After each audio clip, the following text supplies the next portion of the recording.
nivyo tuje gukenguruka, ariko birakwiye ko dufatana kanya ko kwirimbura mu rugendo turiko turagirana n'Imana, na cane cane twebwe nk'indongozi.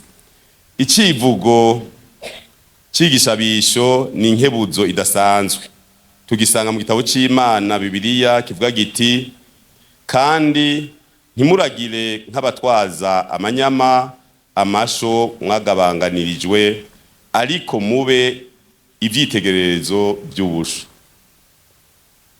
Iri jambo rirahambaye cyane kuri twebwe turi imbere y'abandi mu burongozi, haba mu kibano, mu mashirahamwe, na cyane cyane indongozi mu mugambwe uri ku butegetsi, eka no mu ndongozi z'igihugu mu bisata byose.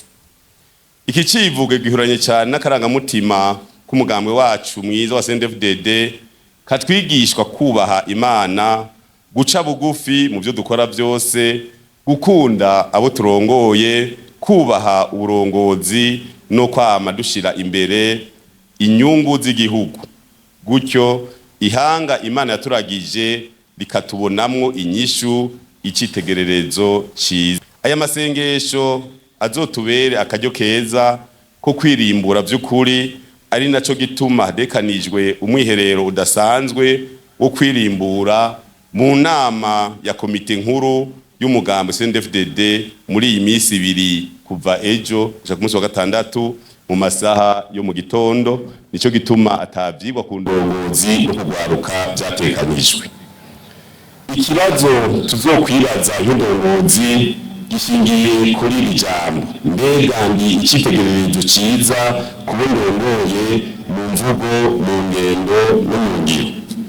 Twame twibuka ko imyaka turiko turayigenda tugana muri rya sango twihaye nk'abarundi, tugana mu mbona kazoza. Indongozi Imana yaragije Uburundi, duhamagariwe kwitangira abandi. Uburundi burakeneye muri kino gihe abantu b'intwari bitangira abandi mu kubakorera batiziganya, badaharura amasaha canke inyungu zabo bwite. Nimba twifuza gushika ku ntumbero twihaye, impinduka itegerezwa guhera kuri twebwe indongozi, kuko nawe uhindura ibintu nawe atahindutse. Turashimira nyenicubahiro umukuru w'igihugu cyacu cy'u Burundi, akaba n'umukuru w'inama nkuru y'inararibonye, ko ashira ingufu cyane mu nyigisho zihamagarira abarundi guhinduka mu vyiyumviro no mu ngendo. Kandi hariho byinshi bimaze guhinduka, Imana imuha inkomezi zo kubandanya. Bagumya abanga nshuti z'umugambwe ndongozi mwese, nongeye kubifuriza ikaze muri aya masengesho yo kwirimbura no kwitura Imana. Yatunganijwe inyuma y'imyaka ibiri dusozereye inama ya komite nkuru y'umugambi CNDD-FDD yabereye hariya Ibuye muri komine Ngozi kwa sogokuru. Imana ishimwe cyane kuvya dushoboje gushikako mu bisata bitandukanye.